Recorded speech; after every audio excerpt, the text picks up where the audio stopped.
গল্প বাদর ও কুমিরের। একসময় এক নদীর ধারে একটি বড় জামরুল গাছে এক বাদর বাস করত। সে প্রতিদিন গাছের মিষ্টি জামরুল খেত এবং আনন্দে দিন কাটাত। একদিন এক কুমির নদীর ধারে এল। সে খুব ক্লান্ত এবং ক্ষুধার্ত ছিল। বাদর কুমিরকে দেখে বলল, বন্ধু, তুমি কি খুব ক্ষুধার্ত? এসো, আমি তোমাকে কিছু জামরুল খাওয়াই। কুমির খুব খুশি হলো। সে প্রতিদিন বাদরের কাছ থেকে জামরুল খেতে লাগলো। ধীরে ধীরে তারা খুব ভালো বন্ধু হয়ে গেল। একদিন কুমিরের স্ত্রী কুমিরের কাছে এসে বলল, শোনো, আমি শুনেছি বাদর জামরুল খায়, তাই তার হৃদয় নিশ্চয়ই মিষ্টি। আমি বাদরের হৃদয় খেতে চাই। কুমির খুব দুঃখ পেল, কিন্তু স্ত্রীর কথায় সে রাজি হলো।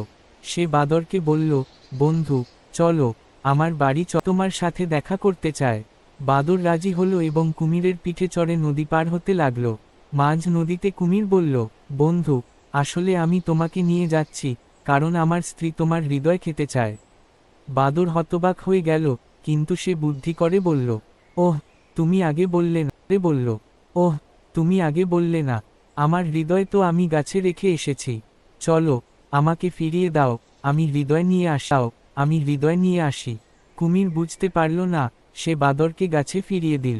গাছের ডালে উঠে বাদর বলল, বোকা কুমির, হৃদয় কি শরীরের বাইরে রাখা যায়? তুমি নিজে হৃদয়হীন লাগছে, তাই জানো না, তুমি তো আমার বন্ধুত্বের সাথে বিশ্বাসঘাতকতা করো।